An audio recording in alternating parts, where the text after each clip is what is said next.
Bienvenue à tout le monde à cet épisode du podcast de Passion MLB, épisode numéro 46, deuxième épisode de l'année 2025, en espérant que vous ayez pris l'habitude de nous écouter le mercredi si vous voulez nous écouter en live, parce que bon, l'année passée, c'était le jeudi pour ceux qui nous suivaient.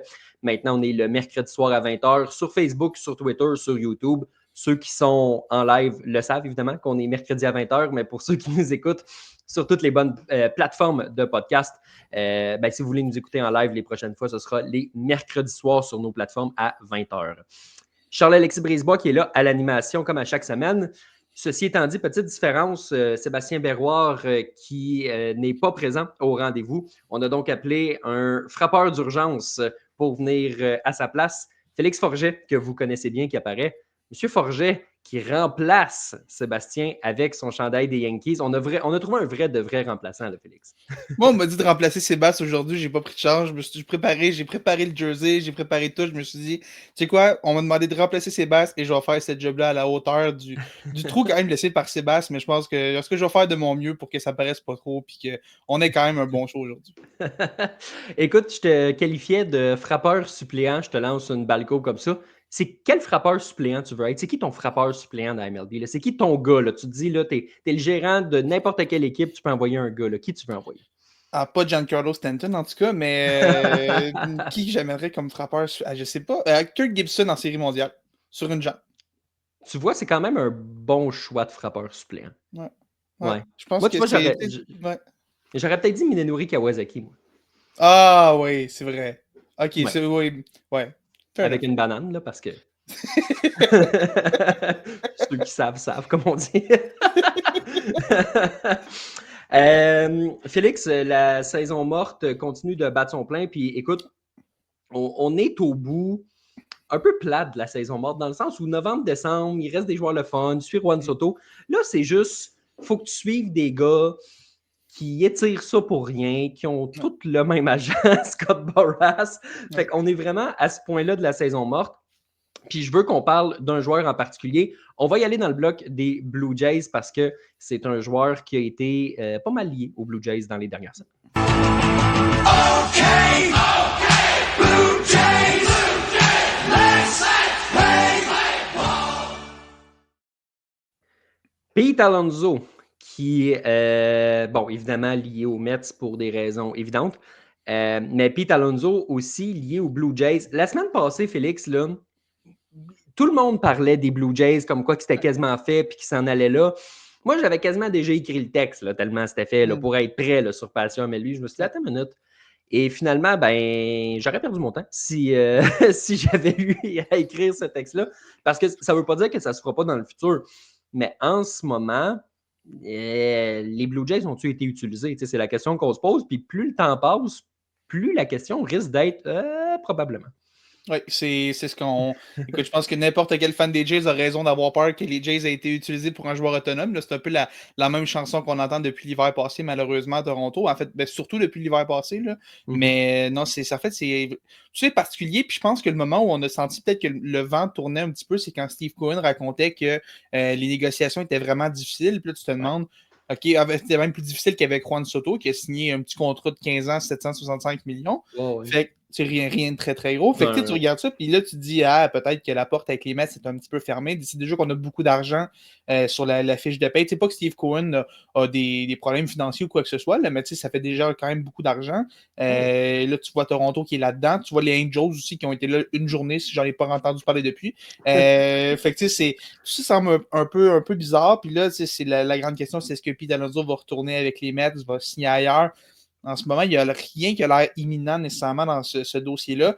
Aujourd'hui, c'est Andy Martino un peu qui racontait, il dit quand les Mets ont signé Ryan Stanek, ça a l'air d'être une signature qui n'a pas vraiment rapport avec Pete Alonso, mais on sait que les Mets voulaient un autre releveur, puis au lieu d'aller chercher un Kenley Jansen ou quoi que ce soit, on a été vers un gars qui demandait un petit peu moins d'argent en Ryan Stanek. Est-ce qu'on veut essayer de pas trop dépenser pour garder une porte ouverte pour Alonso? Est-ce qu'on va vouloir utiliser de l'argent différé, faire diminuer un peu le montant?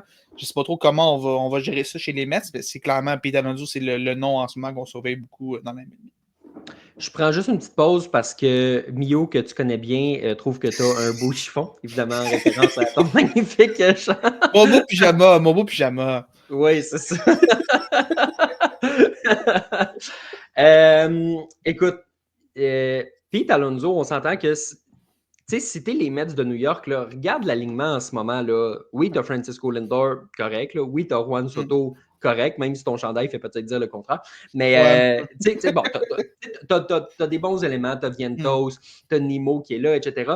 Mais il manque de viande. On dirait que t'arrives rapidement à des frappeurs où tu te dis il frappe 5e. Il frappe 6e. Puis, tu sais, je l'aime bien, Alvarez, derrière le marbre. Puis, Starling Marte, il a déjà été bon il y a 10 ans à Pittsburgh. Mais, tu sais, il manque un petit peu de viande autour de l'os. Si tu es les Mets de New York, tu ne peux pas vraiment te permettre de le laisser aller. Puis, de l'autre côté, si tu es les Blue Jays, tu ne l'as jamais eu en tant que tel, mais tu ne peux pas te permettre de le laisser signer ailleurs non plus, même si, en termes de position, c'est sûr que ça créerait une drôle de situation avec Guerrero. Mais en ce moment, les Blue Jays, tu as tellement de bonnes défensives que il faut que tu continues de bâtir sur écoute, j'ai signé Santander pour ajouter de l'attaque, pour ajouter des circuits. Ben, on va le refaire avec Pete Alonso, puis il y en a un qui jouera DH ou Guerrero une fois de temps en temps, ira au 3e.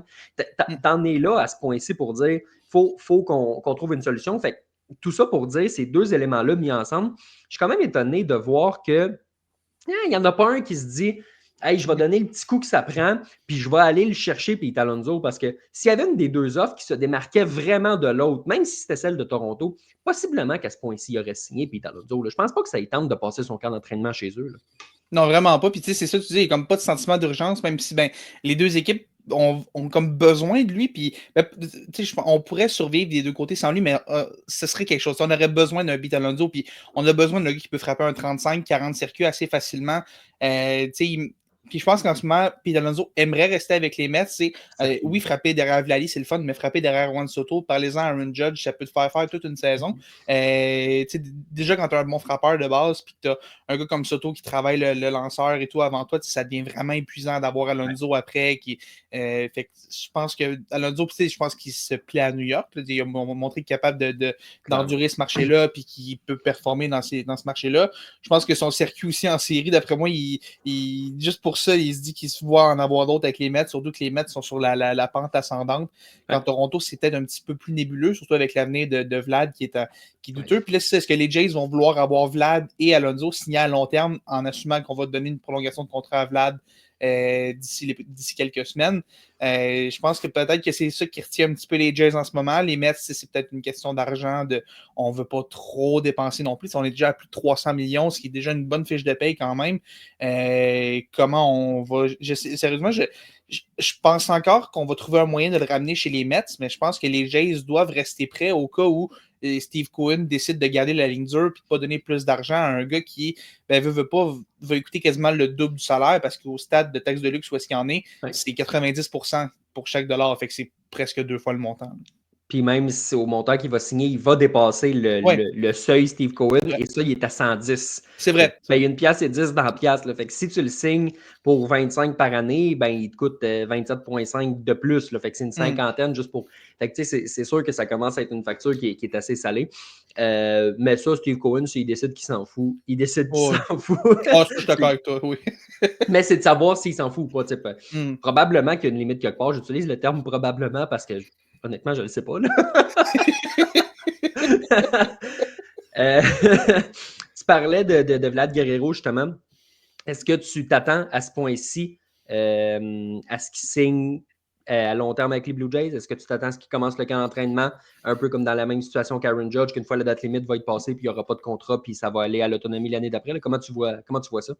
Moi, je pense un peu comme Judge, justement, Vlad a une date limite, probablement début de la saison, ça va être, il veut régler ça avant ça. Vlad, en fait, c'est le 18 février, c'est le premier entraînement. C'est le premier entraînement de groupe là, à donner. Il va falloir que ça se règle rapidement. Puis moi, je ne serais pas surpris que Vlad décide de ne pas signer avant le 18 puis décide de se rendre joueur autonome. On l'a vu pour Aaron Judge, ça a bien payé avec sa grosse saison de 62 circuits cette année-là. Là, la question qu'il faut se demander, est-ce que Vlad va vouloir y aller parce qu'il a vu Juan Soto avoir le gros contrat, ou est-ce qu'il va avoir peur parce qu'il voit Pete Alonso qui n'est pas capable d'aller chercher le gros contrat? Puis Vlad est une bonne catégorie au-dessus de Pete Alonso. Je pense qu'il n'y a personne qui va remettre ça en doute, mais il y a quand même un premier but. Des fois, c'est plus difficile de se faire payer. Puis je pense que c'est peut-être Toronto qui est le mieux placé pour lui donner de l'argent. Il y a beaucoup de gros marchés qui ont déjà des gros contrats en ce moment. Si tu regardes les Dodgers, les Dodgers, j'ai envie de dire que le puits est sans fond là-bas, mais je pense pas qu'il y a un fit vraiment avec Freddie Freeman et tout là-bas. Les Mets qui viennent de payer Soto. Il reste quoi? Les Yankees n'ont pas vraiment cet argent-là non plus. Peut-être Boston. Je pense que sa meilleure offre va probablement être à Toronto. La question, c'est est-ce qu'il veut aller ailleurs? Je pense que les Jays vont vouloir le garder d'ici le 18 février, le signer d'ici le 18 février, mais je serais pas surpris qu'il décide de jouer cette saison-là, d'avoir, il y a une bonne fin de saison l'an passé, peut-être qu'il veut essayer de bâtir une autre grosse saison, puis essayer de revoir une année à la 2021. S'il réussit à avoir une autre année 2021 qui devient joueur autonome au terme de l'année, sortez le chéquier parce qu'il va coûter cher. Boston, moi, j'y crois à moitié dans le sens où ils veulent tasser Tristan Casas. Je sais que c'est pas la même catégorie de joueurs, mais parce que Devers s'en va éventuellement au premier. J'ai de la difficulté à croire que pendant 10 ans, ils vont rouler avec le même premier but d'IH. Je te dis pas que c'est impossible, mais c'est un club qui dépense pas. Puis là, soudainement, ils vont mettre 800 millions sur le premier but. J'ai de la misère à cause de ça. Les Mets, ça va dépendre s'ils signent Pete Alonso. Même les Giants, qui est une équipe qui veut dépenser, ils ont un bon jeune qui pousse au premier but en tant qu'espoir. Moi, là, c'est qui l'équipe qui me fait le plus peur si je suis les Blue Jays en ce moment? Puis c'est même pas une joke. Vas-y. C'est les Angels. Parce que c'est tellement un move à l'Angels. Avoue, hein? C'est l'équipe de son père. Ouais. Il aurait passé par le Canada pour aller avec les Angels après. Ça fait très Vlad père. 2, quand le propriétaire Arte Moreno met de l'argent ridicule sur la table, ce n'est jamais pour un lanceur. Vlad est un frappeur. On dirait, il y a une partie de Moreno qui doit se dire j'ai le goût d'aller me chercher une autre vedette, je veux entourer Mike Trout. Moi, les Angels me font peur si je suis les Blue Jays de Toronto. Je pense que c'est l'équipe qui me fait le plus peur, sincèrement. Ben, c'est intéressant. C'est vrai que c'est majoritairement. On avait essayé Garrett Cole, ça n'avait pas marché finalement, mais c'est vrai qu'on a les grosses signatures, c'est des frappeurs qu'on va chercher là. Historiquement, le recul de 10-15 ans, c'est tout des frappeurs. C'est un bon point. Puis je pense que c'est peut-être une équipe qui va avoir de l'argent. Surtout qu'on n'a pas payé Ohtani, que tranquillement, peut-être avoir un peu de frustration là-bas.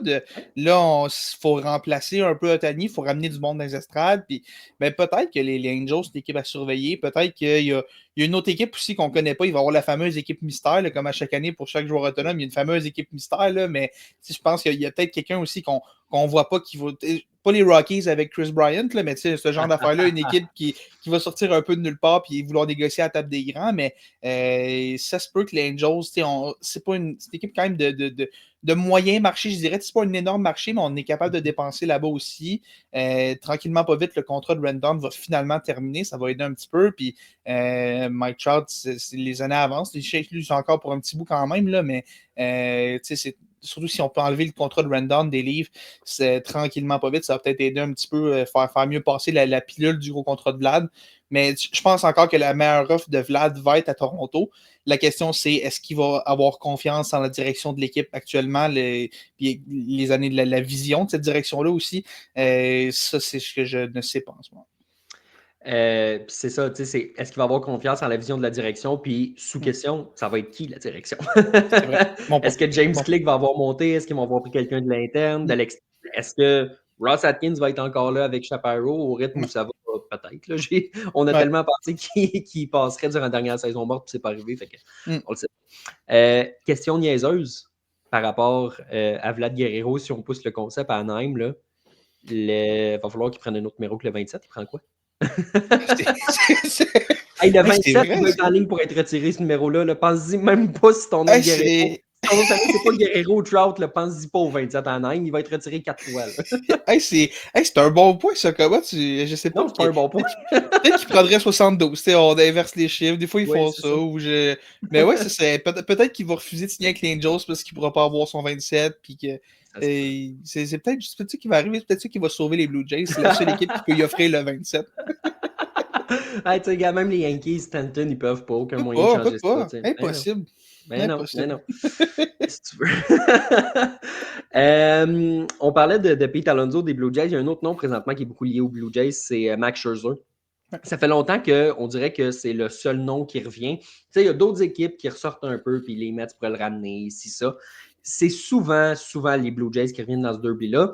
Moi, ma question, c'est si t'es Max Scherzer, ça te tente-tu vraiment de signer avec les Blue Jays? Puis c'est peut-être pour ça aussi qu'il n'a pas signé. C'est peut-être qu'il se dit, si tu signes, ce qui circulait là, la semaine passée, c'est si tu signes Max Scherzer, si tu signes, Pete Alonso, tu donnes le goût à Max Scherzer de signer là parce que là, l'alignement devient plus redoutable. En attendant, là, toi, t'es Max Scherzer, là. Tu veux gagner, là. On le sait que ce gars-là veut gagner. Il n'y a personne qui doute de ça. Il veut une troisième bague. S'il revient, c'est pour ça. Est-ce que tu aimes tes chances à Toronto? Pas vraiment. Surtout pour un gars qui il reste peut-être deux saisons dans le bras, ce sera. Je suis pas mal Toronto à être une destination qui tente vraiment. Peut-être que c'est l'équipe qui va mettre le plus d'argent pour lui. Puis je pense encore que pour Scherzer, le contrat idéal, ce serait un peu comme ce que. Je sais que c'est pas les mêmes circonstances, mais Wade Miley a signé un peu ce contrat-là. Aujourd'hui, il revient d'un Tommy John, puis c'est un contrat, il reçoit, je pense, c'est 1000$ à chaque manche qu'il lance. Oui. C'est un contrat comme ça pour Scherzer, qui prend de l'âge, qui a été blessé souvent. Je pense que c'est une structure qui pourrait être intéressante pour lui, s'il veut croire en lui ou croire au fait qu'il est capable de rester une année au complet en santé. Peut-être que ce serait une belle façon de l'intéresser, mais est-ce que c'est Toronto qui est la meilleure destination pour lui? Je ne sais pas. Est-ce que les Dodgers vont se dire pourquoi pas rendu là un autre partant? Je ne sais pas. Peut-être les Jays, mais je me demande, on sait que dans lanceur partant, toutes les équipes veulent ça. Puis il y a une équipe qui va vouloir y donner ce contrat-là, puis une équipe qui va peut-être être en meilleure position pour être aspirante. Donc je me demande où est-ce que Scherzer va aboutir finalement. Peut-être si Alonso arrive, je crois plus aux chances des Jays, mais en ce moment, j'y crois pas trop à ma chose. Moi non plus. Je vais le croire quand je vais le voir. Je te dis pas que ça n'arrivera pas, mais je vais le croire quand je vais le voir. Ouais. Ceci étant dit, peut-être que c'est un tout ou rien aussi, dans le sens où tu te dis, si je signe à Toronto, si cette équipe-là clique, ça peut cliquer, mais si ça ne clique pas, il n'y aura pas de juste milieu. Soit ça clique puis on a des chances, soit ça ne clique pas puis je vais être échangé à l'équipe que je veux à date limite. Fait que peut-être qu'il se dit comme ça. Ouais. Parce que moi, l'exemple que je reviens, c'est Cody Bellinger. Quand il a signé la première fois qu'il est devenu joueur autonome, il a signé un contrat d'1 an avec les Cubs. Puis lui, son plan, c'était de se dire, c'était pas pour les mêmes raisons, c'était pour j'ai un blanc de mémoire, là, mais l'offre qualificative. Oui. Lui, il se disait, si je suis échangé à la date limite, je pourrais pas avoir d'offre qualificative. Finalement, les Cubs sont partis sur une run de fou pendant 2 semaines. Il n'a pas été échangé, puis il a été lié à l'offre qualificative. Mais sa mentalité, c'était de se dire, je vais signer avec une équipe juste assez poche pour pouvoir me faire échanger à un bon club à la date limite. Puis finalement, il a été pris avec les Cubs, puis ont manqué les séries. Fait que, peut-être que Max Scherzer, il se dit, non, si les Blue Jays manquent les séries, ils manquent les séries. Là. C'est pas un club qui va finir à un demi-match des séries. Là. Non, surtout avec la division où est-ce que tu as les Yankees puis les Orioles qui devraient être en contrôle de cette division-là, puis les Rays qui sont toujours là, puis les Red Sox qui ont quand même. C'est une bonne division quand même. Les Jays, si on va chercher peut-être un Scherzer puis que ça clique, oui, on a peut-être des chances de croire en les séries. Je pense pas de gagner la division, mais au moins d'être dans la course parmi les équipes repêchées, surtout avec les deux autres divisions de l'américaine qui sont tellement mauvaises. Je serais pas surpris qu'on ait beaucoup d'équipes de l'Est de l'américaine. Mais c'est sûr que si ça lève pas, il y a tellement de compétition dans cette division-là. Puis tu joues souvent contre ta division. Fait que c'est sûr que ça va revenir. Ça pourrait faire mal aux Jays, tout ça, si on n'est pas compétitif dans cette division-là. Et là, ça pourrait devenir intéressant pour Scherzer de peut-être aller ailleurs à la date limite si jamais les Jays ne lèvent pas du tout à ce moment-là. Tu as dit que tu joues souvent dans ta division, mais tu peux-tu me craquer sur on joue moins souvent qu'avant? En le disant, je vais oh non, il va repartir ses divisions. Ouais, moi j'ai. En tout cas, on partira pas là. Tout ça pour dire qu'il n'y a pas que les Blue Jays dans le baseball majeur, donc allons voir ce qui se fait ailleurs dans la MLB.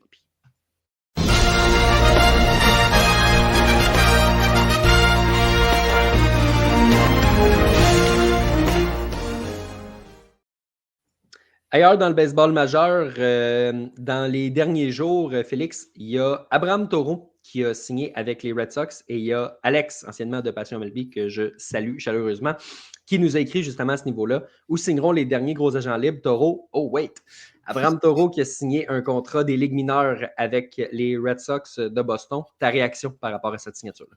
Je suis content qu'il y ait une équipe qui croit encore en lui, qui essaie de lui donner une autre chance de retourner dans. C'est un contrat des mineurs, mais on va l'inviter au camp d'entraînement, probablement lui donner sa chance de percer l'équipe. Je pense que ça va être difficile parce que il y a du monde quand même à Boston. Oui, Taureau joue un peu partout, mais c'est une équipe Boston qui, sans nécessairement avoir une tonne de gros joueurs de position, ont quand même beaucoup de profondeur à plein de positions. Ça va être difficile de trouver un endroit pour avoir tout le temps de jeu régulier là-bas.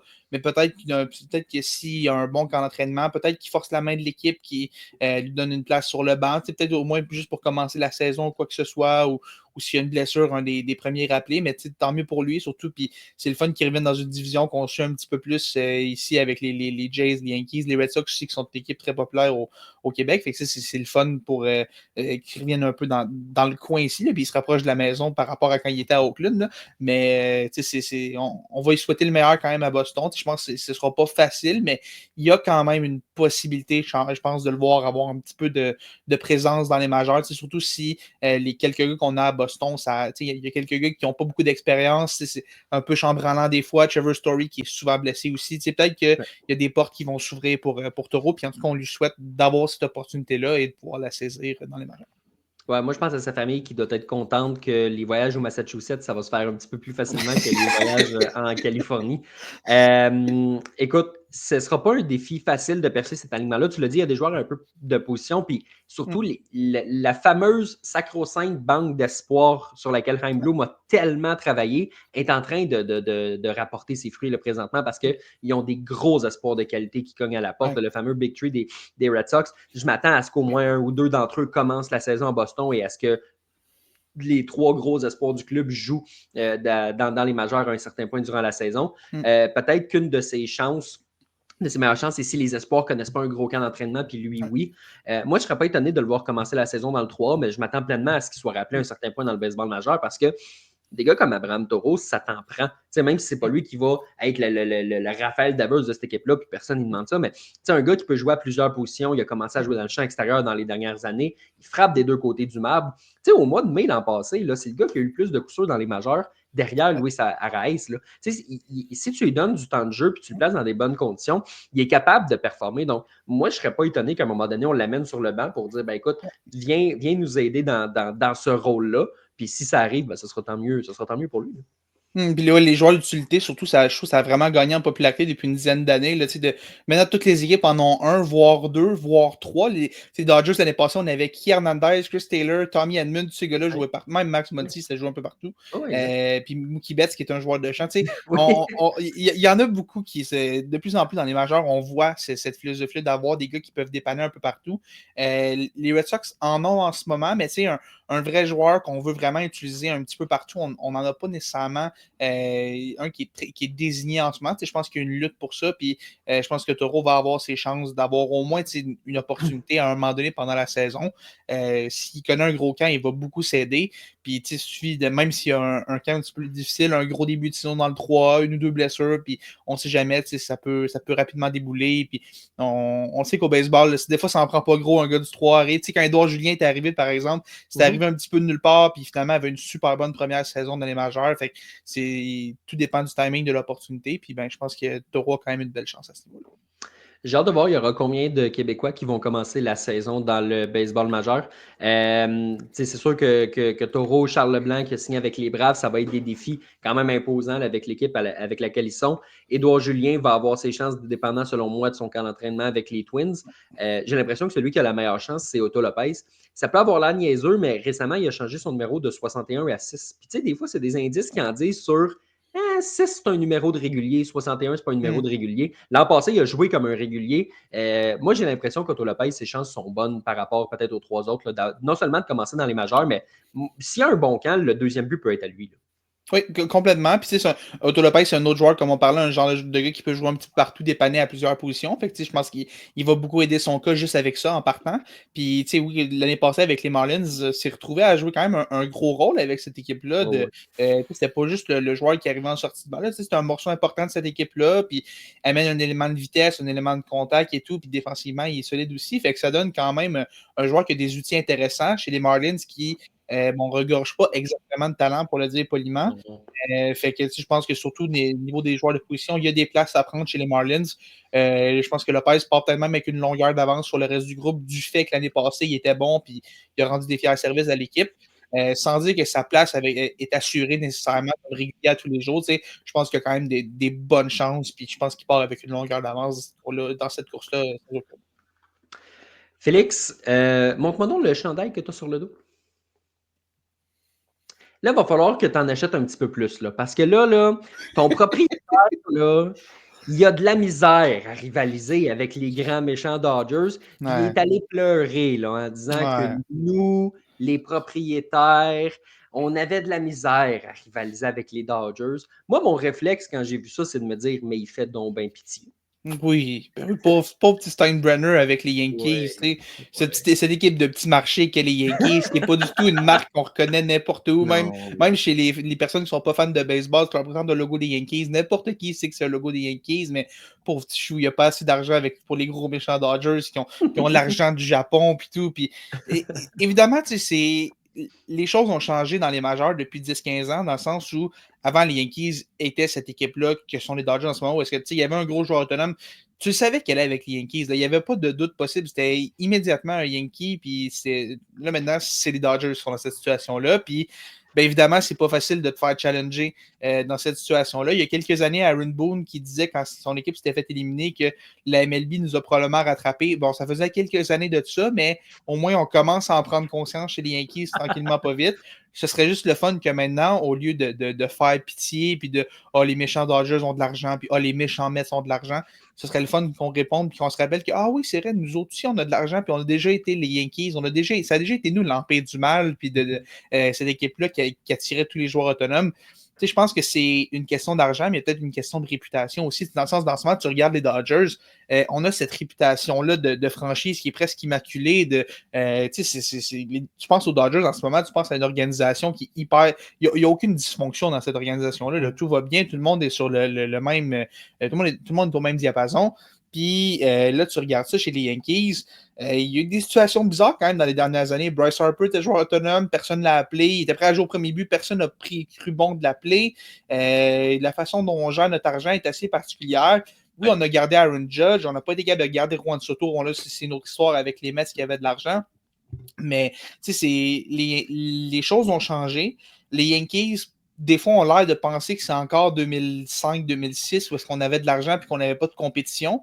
Mais là, maintenant, tu as les Dodgers, les Mets, tu as d'autres équipes aussi qui sont là, qui sont sans nécessairement avoir les moyens des Yankees, qui sont là aussi, qui jouent dans la cour des grands, les Phillies, par exemple. Les Phillies sont là. C'est un 300 millions aussi de masse salariale. Ouais, c'est ça. Puis, tu as même les Padres qui sont un petit marché, mais qui essaient de jouer dans le cours des grands. Voilà, c'est un petit peu moins vrai depuis un petit peu, mais ils ont essayé, ils ont leur moment. Les Diamondbacks qui sont là. Tu sais, c'est pas juste oui, c'est beaucoup les Dodgers, c'est quand même encore souvent les Yankees, les Mets, mais il y a d'autres équipes dans ces courses-là pour les gros non-joueurs autonomes. Puis, ben, il faut que les Yankees s'ajustent. Peut-être qu'il faut revoir des façons de faire. Peut-être qu'il faut revoir un peu notre réputation de marque parce que, ben, en ce moment, il y a quelque chose avec les Yankees qui ne marche pas. C'est pas pour rien que maintenant, c'est les Dodgers qui sont rendus ça. Il faut que les Yankees comprennent qu'est-ce qui a changé.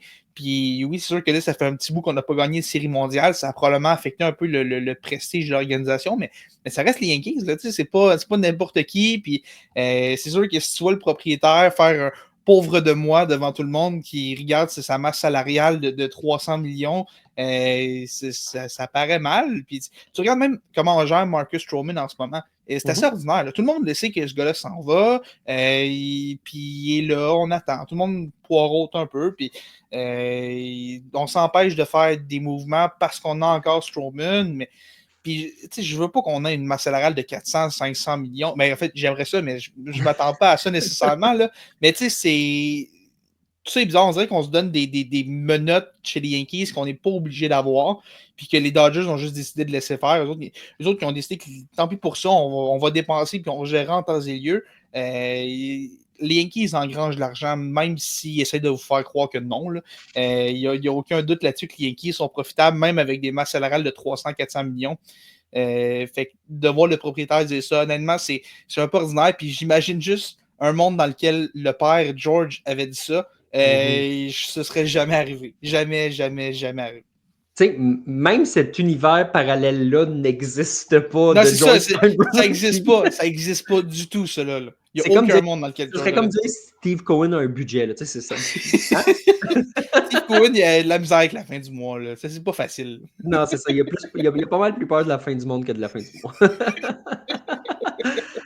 Patrick, tantôt, justement, qui nous disait qu'ils n'ont plus d'argent, les Yankees. Là, ils font bien pitié, les petits bombardiers. Ben c'est pas tant que les Yankees ont plus d'argent, c'est qu'ils, dans leur tête, ils ont une mentalité de petit marché quasiment. Puis c'est drôle à dire après la saison morte qu'ils ont connue. On a quand même été chez Max Fried, Cody Bellinger, puis Paul Goldschmidt. On a quand même été chercher des joueurs, mais on essaie de. On se limite, puis je sais pas pourquoi on se limite. Aaron Judge, puis Garrett Cole, puis même Giancarlo Stanton, qui approchent de la fin de leur carrière. Il te reste peut-être 1 ou 2 années avec ce noyau-là. C'est le moment d'être all-in avec ce noyau-là, puis d'aller chercher du renfort dans l'immédiat, mais on n'y arrive pas, puis je trouve ça dommage. J'avais posé la question la semaine dernière à Sébastien, je vais te la reposer cette semaine. Parmi les ajouts des Yankees, moi, je considère que Juan Soto ou pas, Devin Williams serait aujourd'hui un membre des Yankees. Là, c'est une transaction baseball, c'est un gars qui ne gagne pas beaucoup d'argent. Paul Goldschmidt, même chose parce que, écoute, ça prenait un joueur de premier but. Je considère que Cody Bellinger est là parce que Juan Soto est parti. Et je considère que Max Fried est là parce que, bon, avec l'argent qu'on a laissé passer de Juan Soto. Si on signe Soto, on ne signe pas Max Fried, même si ce n'est pas la position. Je te le demande donc. Est-ce que, avec le propriétaire Al Steinbrenner qui a dit récemment on est une meilleure équipe que l'an passé, si je te propose Juan Soto signé à long terme contre Max Fried et Cody Bellinger, est-ce que tu le fais si t'es les Yankees pour aller chercher Juan Soto? Non. Non? Non, mais je veux Juan Soto avant Max Fried. Puis... OK, oui, c'est ça. Donne-moi Juan Soto avant les deux autres. Max Fried, c'est clairement en réaction à la signature de Juan Soto avec les Mets. Ça a été annoncé même pas 36 heures après. Là. C'est allé tellement vite. Là. C'était clairement de OK, on vient de se faire voler Juan Soto, il faut qu'on réponde. Là, on a pris Max Fried qui était. Même avec Soto, ça parlait un peu de Max Fried. Puis la question, c'est avec les Yankees qui se pètent leur menotte de est-ce qu'on veut dépenser beaucoup d'argent. Je pense que si on avait signé Soto, on n'aurait effectivement pas été chercher Max Fried. Puis je suis d'accord avec toi sur Bellinger. Il n'y avait pas vraiment de fit pour Bellinger sans ça. Peut-être pour remplacer Verdugo si je me force, mais je pense qu'on voulait faire graduer Dominguez aussi de toute façon. Fait que, je pense pas qu'il y avait vraiment une place pour Bellinger. À moins qu'on le mette au premier et qu'on ne signe pas Goldschmidt. Mais bref, je m'égare un petit peu à ce niveau-là. C'est sûr que tu me demandes de choisir entre Juan Soto réglé, même à gros prix, ou Max Fried et Cody Bellinger, ben donne-moi celui qui vient de connaître une saison exceptionnelle avec les Yankees, qui a prouvé qu'il peut gérer New York, qui a amené l'équipe en série mondiale et qui a aidé Aaron Judge à connaître une de ses meilleures saisons en carrière. Donne-moi ce gars-là sans aucun doute. Là, tu as 2 bons joueurs, mais tu ne veux pas 2 inconnus. Comment ces gars-là vont performer en série? Max Fried n'a pas un bon historique en série. Pas nécessairement de bonnes performances en carrière à ce niveau-là. Puis Bellinger, oui, il y a eu 2020 où il y avait eu de bonnes séries, si je ne me trompe pas, parce que j'ai le souvenir qu'il se déboîte l'épaule en célébrant un circuit, là, mais j'ai ce souvenir-là. Puis Bellinger, je pense que c'est quand même un ajout qui est intéressant. Puis je divague un petit peu, mais c'est drôle parce qu'aujourd'hui, ça circulait un petit peu que Bellinger, en fait, c'est Al Steinbrenner qui racontait que Bellinger, c'est Judge qui a poussé pour aller le chercher, et c'est pas la première fois qu'on entend ça. Verdugo aussi, c'était ça. Paul Goldschmidt, c'est ça aussi. Puis là, tu te demandes à quel point Judge prend les décisions de cette équipe-là. Puis, tu sais, oui, c'est. Moi, au début, je l'ai vu comme OK, c'est bizarre. Il me semble que ça fait beaucoup de. Surtout que ça a mal marché avec Stroman aussi. Il voulait Marcus Stroman et Verdugo, ça a mal marché l'année passée. C'est bizarre, mais en même temps, tu regardes ça, tu te dis, est-ce que c'est parce que les Yankees ne voulaient pas dépenser, puis c'est Judge qui les a poussés à aller chercher au moins quelqu'un? Je pense qu'il y a 2 façons de le voir, puis on ne sait pas à quel point Judge a vraiment du poids là-dedans. Est-ce que c'est que les Yankees hésitant de 2 secondes de demander à Judge lequel il préférait? Ça, c'est impossible à savoir exactement comment ça fonctionne dans les bureaux des Yankees, mais Judge, à quel point il y a du poids dans les décisions au niveau de l'alignement de l'équipe. Je pense que c'est une. Surtout quand les joueurs se mêlent de ça, c'est pas toujours le bon résultat. Puis je me demande si c'est peut-être qu'il prend trop de place en ce moment ou peut-être qu'il y a une chance qu'il est là parce que ton Yankees ne ferait rien. Je pense que c'est intéressant de voir la dynamique, comment ça fonctionne à ce niveau-là. Il y a Patrick ici qui nous mentionne Jason Dominguez va faire oublier Juan Soto assez vite. 1, es-tu d'accord? Puis 2, je vais renchérir avec une sous-question aussi. On a appris que c'est Dominguez qui devrait être le partant dans la gauche, donc on confirme pas mal qu'il va faire le club. Et c'est pas une surprise.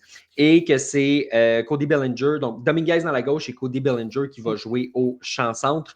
1, est-ce que tu penses que Dominguez va faire oublier Soto? Et 2, est-ce que tu aurais fait l'inverse en mettant Dominguez au centre et Bellinger dans la gauche? Oublier Soto, je pense que c'est fort un peu parce que Juan Soto, on le connaît, c'est un des meilleurs frappeurs, j'ai envie de dire un des 3 meilleurs frappeurs du sport avec peut-être Judge et en tout cas, il est bon Juan Soto, là, il est bon Juan Soto, il n'y a pas de doute là-dessus. Fait que je pense que le faire oublier, surtout avec la saison qu'il a connue, j'essaie de m'imaginer, est-ce que Jason Dominguez va faire top 3 ou MVP dans l'américaine comme Soto vient, ça j'ai de la misère à le voir. Est-ce que je vois un monde dans lequel Dominguez peut être un vrai contributeur dès cette année? Oui, ça je le vois. Je crois que c'est possible.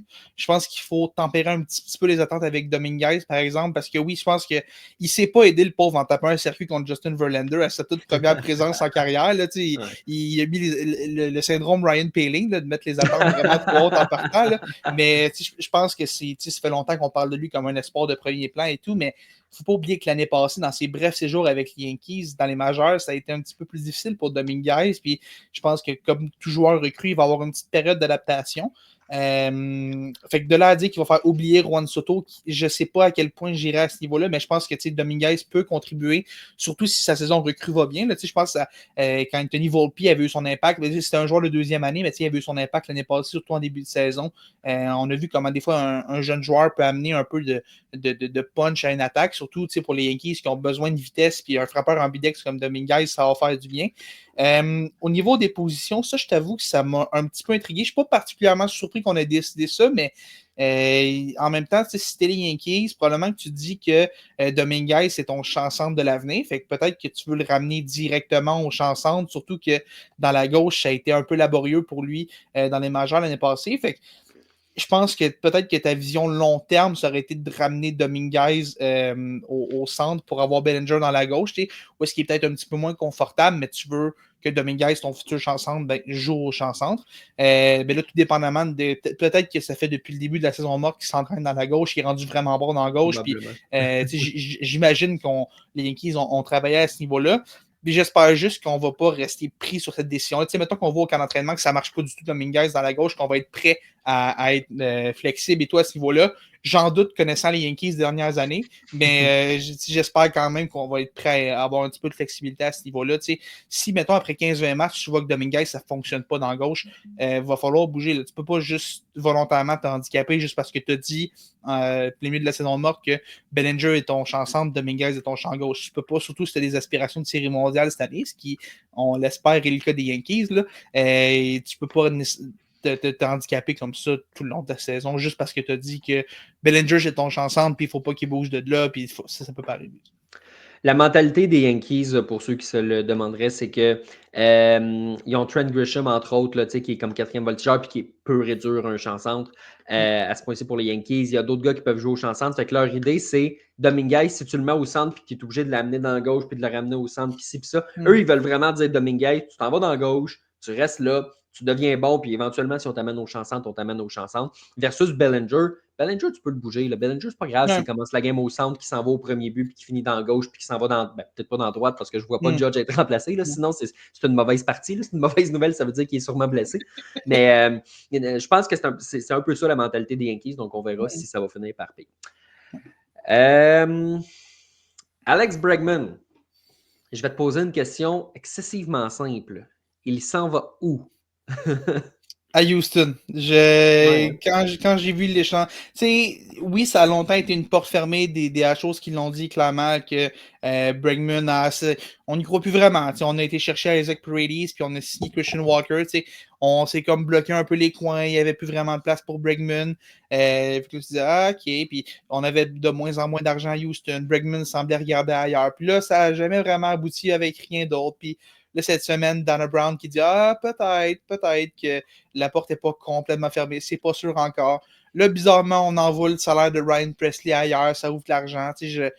J'ai l'impression que tout pointe vers un retour à Houston. Un peu comme Pete Alonso, je pense que ça va finir avec un retour avec les Mets. Mais en ce moment, je regarde ça et je me dis, les Astros, ça marche. Il y a comme un fit normal. Là. Ça a marché là-bas. La question, c'est qu'est-ce que tu fais avec ton avant-champ? Est-ce que tu en vas vraiment oser à le trouver dans la gauche? Ça, je trouve ça assez particulier. Je suis pas sûr que j'aime l'idée.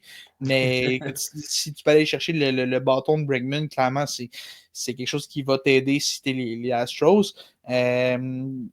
J'aimerais ça que les Tigers se réveillent et donnent un petit coup pour aller chercher du renfort avec Bregman. Je pense que le fit est là, mais je pense que les Astros vont finir par aller le chercher au final.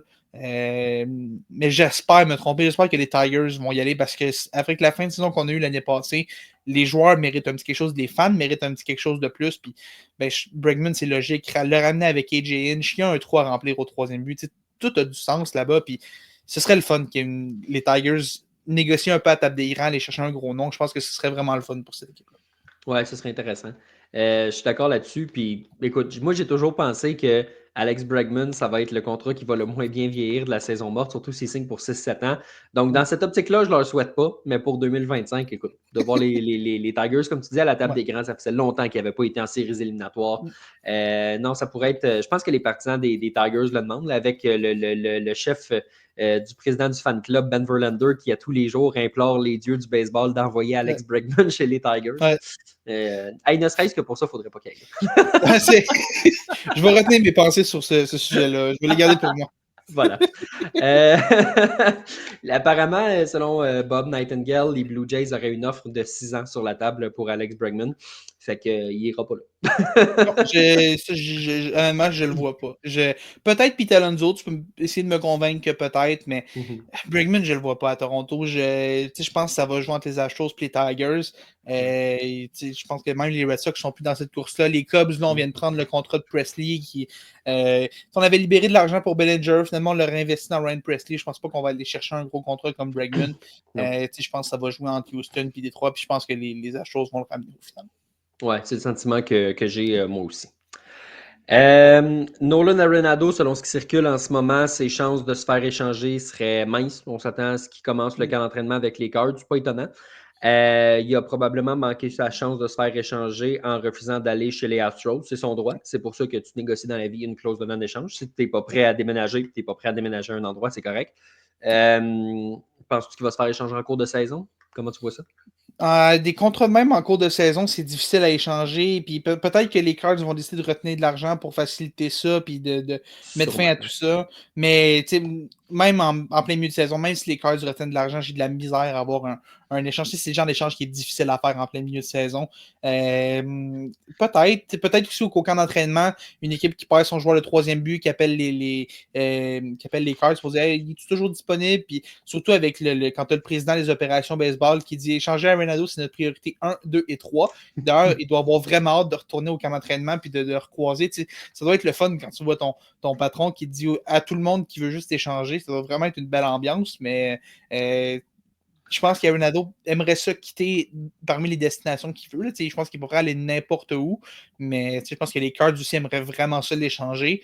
Mais je pense que la seule façon qu'Arenado porterait un autre uniforme cette année, c'est dans un monde où il y a un troisième but qui se blesse au camp d'entraînement, par exemple, que là, ça pourrait faciliter un échange, mais je ne vois pas comment ça pourrait se faire sinon autrement. MLB The Show. J'imagine que tu as suivi ça parce que amateur de jeux vidéo comme toi, homme de ton époque qui joue à MLB The Show, on a vu, ça a commencé avec De La Cruz, dis-moi si je me trompe, ça a commencé avec Eli De La Cruz qui dit sur les réseaux sociaux « Hey, je vais être sur le cover de MLB The Show cette année. » Puis là, tu as Gunnar Anderson qui dit « Hein, c'est moi qui vais être sur le cover de MLB The Show. » Puis là, tu as Paul Skeens dans son ton toujours super sérieux. Hey, ça va être moi qui vais être sur MLB The Show. Puis finalement, on y va avec un format de 3 joueurs comme ça. 3 jeunes joueurs électrisants. Paul Skeens, évidemment, qui représente le futur du baseball majeur en général sur le monticule. Eli De La Cruz, qui est un joueur absolument fantastique, qui est capable de tout faire sur un terrain de baseball. Gunnar Anderson, qui va probablement gagner un MVP un jour dans sa carrière. Il est excessivement bon là, pour les Orioles de Baltimore. Tu te retrouves avec ces 3 jeunes-là. Évidemment, tu peux penser au snobé. Il y a Eric Hosmer qui a vanté la candidature de Bobby Witt Jr. puis qui se demande pourquoi il n'est pas là. C'est une bonne question, mais éventuellement, tu ne peux pas avoir toute la ligue non plus. Là, mais moi, j'aime ça, ce format-là, à 3 jeunes comme ça, de promouvoir la ligue avec des jeunes éléments. L'an passé, c'était Vladimir Guerrero Jr. L'année d'avant, c'était Shohei Ohtani, si je ne me trompe pas. C'était Julio Rodriguez, puis avant ça, c'était Shohei en 2022. Ah, OK, parfait. Fait que tu vois, de voir Ohtani, il n'est pas particulièrement jeune, mais c'est pas des gars que ça fait 15 ans qui sont dans le baseball majeur. Là, je trouve ça intéressant pour les amateurs de jeux vidéo. Ouais, c'est le fun. Puis la façon qu'on l'a fait, j'ai trouvé ça cool aussi comme toi, mais parce que au sein de la communauté, il y avait vraiment un sentiment que ça allait être de la cruise. On avait vraiment comme il y a comme certains indices qui laissaient présager ça. Puis je trouve qu'ils ont bien fait de laisser de la cruise y aller en premier parce que là, tout le monde, ah, ok, cool, ça va être de la cruise. Puis là, wow, attends un peu, Gunner, il est là aussi. Puis wow, attends un peu, Skates aussi. Puis on, je trouve que c'est quand même des gars qui sont intéressants à choisir pour diverses raisons parce que, tu sais, là, de ce qui circule en ce moment, on amènerait aussi les équipes collégiales. Puis, tu sais, clairement, Paskins, on l'a beaucoup connu avec LSU. Fait que c'est super facile de l'amener à ce niveau-là. Puis, c'est un bon représentant pour cette nouvelle affaire-là qu'on va amener. Puis, oui, clairement, Bobby Witt, ça aurait été cool aussi, mais tu peux pas en avoir 1000 non plus. Déjà que c'est la première année qu'on en a 3 sur la pochette. C'est quand même, je trouve, c'est une belle brochette quand même, ces 3-là. Puis, des fois, il y a certains gars qui ont des contrats d'exclusivité avec d'autres marques aussi. Là, je ne sais pas si c'est le cas de Witt, mais c'est pour ça j'en ai un autre là, qui ne peut pas être là. J'ai vraiment un blanc. Là. Mais il y a un gars, Mike Trout, je pense qu'il ne peut pas être là nécessairement parce qu'il y a des contrats avec d'autres équipes. Là, je pense, je ne suis pas complètement sûr, mais il y a certains gars qui ont des contrats d'exclusivité avec d'autres franchises, fait qu'ils ne peuvent pas nécessairement signer avec être sur la pochette de ces jeux-là. Mais non, clairement, ça va être. Puis l'autre grosse nouvelle, c'est que ce jeu-là va être juste sur les nouvelles générations. C'est quelque chose que la communauté voulait beaucoup. Fait que ça, on a choisi comme 3 gars de la nouvelle génération du baseball pour un jeu qui va être juste sur les nouvelles générations de consoles. Il y a un peu thématique là-dedans. Puis MLB ont souvent été bons. Même en 2021, on avait Tatis. Puis on veut souvent promouvoir ces jeunes talents-là. Mais là, de le faire 3 fois plutôt qu'une cette année, je trouve que c'est une super belle idée. Puis je pense que il y a comme un sentiment d'engouement avec ce jeu-là. Puis je pense que cette pochette-là, ça a vraiment aidé tout le monde à se craquer un petit peu. On n'avait pas beaucoup de nouvelles. Puis le 24 n'avait pas nécessairement été bien reçu. Fait que là, d'avoir cet engouement-là pour le 25, c'est le fun. C'est le fun. Il y a Patrick qui m'a beaucoup fait rire dans les commentaires qui nous suggère un autre trio pour l'an prochain. Otani, Yamamoto et Sasaki. Mais s'il gagne la série mondiale, pourquoi pas? Oui, ça se peut. Je l'ai vraiment trouvé bonne. Dernier petit élément que j'avais dans mes notes pour toi, on a parlé des Dodgers tantôt. On parlait du propriétaire des Yankees qui pleurait, qui n'était pas capable de sortir son argent. Les Dodgers ont dit en moins 100 millions de dollars avec l'aide de la fondation qu'on va donner pour toute la situation des feux qu'il y a eu en Californie dans les dernières semaines. Eux autres, les Dodgers se sont dit, nous, on a de l'argent, on n'a pas peur de le montrer, on donne pour la bonne cause en plus. Ça doit faire pleurer. C'est plus que la masse salariale de beaucoup d'équipes dans le baseball majeur quand même. Là. Oui. C'est énorme comme montant. Là. Il y a des joueurs qui ont donné 500 000 $, 1 million de dollars. Il y a des équipes qui ont donné un peu ici et là. 100 millions de dollars, c'est un montant qui frappe l'imaginaire. Là. Je veux dire, il aurait pu donner 50 puis on aurait été impressionné quand même. Là. De voir que ce montant-là est donné, chapeau. Mais quand tu n'as pas payé la moitié de ton équipe jusqu'en 2057, c'est sûr que ça aide d'avoir de l'argent dans le court terme. C'est ça. Est-ce que le don est différé? Connaissant les Dodgers, ça ne me surprendrait pas. Non, mais pour elle, c'est un beau geste de l'organisation puis de rester solidaire avec cette communauté-là. Puis c'est comme je te disais tantôt, avec les Yankees, les Dodgers ont une réputation de prestige en ce moment qui est intouchable. Cette réputation-là est immaculée. Puis c'est des petits trucs comme ça. On s'investit dans la communauté, puis les gens de la communauté s'investissent dans l'équipe, puis ça crée comme un sentiment qui est le fun pour les joueurs. Fait que je pense que ça entre un peu là-dedans aussi. Fait que tant mieux pour les gens là-bas. On va espérer que ça va leur amener un petit peu d'aide parce que ça a été une grosse épreuve. On l'a vu même dans la NFL, les Rams qui n'ont pas pu jouer leur match à domicile en série là-bas. Puis ça a été une grosse épreuve là-bas. Puis je pense que c'est pas terminé encore. Il y a encore des gens qui sont évacués beaucoup. Fait que ça peut aider un petit peu ces gens-là à rebâtir ou à avoir un petit peu d'aide dans ces situations-là, c'est une super belle initiative des Dodgers. Je te lance une petite question qu'on a ici avant de mettre fin à l'émission. S'il y en a qui ont des questions, là, vous pouvez nous les lancer. Là, je ne lancerai pas nécessairement le bloc de questions parce qu'on en a juste un en attente ici, mais je te la suggère là, de Patrick. Avez-vous vu le circuit et les célébrations de Junior Caminero? Pour ceux qui n'auront pas vu, en République dominicaine, durant l'hiver, il y a une ligue d'hiver, la Ligue d'hiver de République dominicaine, et ça donne du baseball excessivement électrisant parce qu'il n'y a pas les mêmes... Appelons ça des restrictions sociales à défaut d'avoir un meilleur terme, mais les mêmes retenues qu'en Amérique du Nord où il faut pas insulter les dieux du baseball, puis quelqu'un qui regarde son baseball depuis tant d'années, ça se joue comme ça, puis le bat flip est un sacrilège. Non, là-bas, ils sont là pour avoir du fun, ils jouent entre boys, ils ont du plaisir, et Caminero dans le match numéro 7 pour son équipe frappe un circuit qui donne les devants sur la route. Donc, c'était pas un circuit gagnant, mais c'est un circuit qui donnait les devants. Ça y a pris 20 secondes d'atteindre le premier coussin parce qu'il donnait des high-fives à ses coéquipiers. Ça y a pris 1 minute de faire le tour au début. Ça s'est fini sur un catch spectaculaire, encore une fois, qui a mené à une célébration. Tu sais, moi, là, si tu veux m'amener voir du baseball, on dirait, là, envoie-moi en République dominicaine. Là, moi, je vais aller voir ces games-là. Là. Ça a l'air bien trop de fun. Moi, j'ai vu des circuits victorieux dans des matchs de série mondiale. Tu sais, le circuit de Freddie Freeman avait l'air moins le fun que le circuit de Caminero. Puis Freddie Freeman, c'était pour donner la victoire à son équipe en série mondiale. C'était le walk-off. Lui, c'était sur la route. C'était pas le walk-off. C'était vraiment un circuit. Puis il y avait d'autres retraits à faire. C'était pas terminé. Puis tout le monde a sauté sur le terrain. Caminero, il craquait les fans. Puis c'était vraiment une super belle expérience. Puis c'est vrai qu'il y a une belle ambiance dans ces ligues-là, ces ligues d'hiver-là, puis tant mieux, ça donne un bon spectacle. Quand j'ai vu Johnny Cueto porter le numéro 100 aussi, ça va donner une sacrée image quand même de OK, on est dans. C'est un autre monde, c'est complètement un autre monde, puis c'est le fun. Tu sais, des fois, tu revois des noms que ça faisait longtemps que tu n'avais pas vu. Là, j'ai vu Gene Segura qui était là, je dis un petit retour en arrière, fait que ça donne des beaux moments, cette ligue-là, puis c'est cool quand même qu'il Caminero on va voir à Tampa Bay cette année, puis je pense qu'il va faire suivre cette division-là pendant un bon moment. C'était quand même super cool de le voir avoir son petit moment comme ça.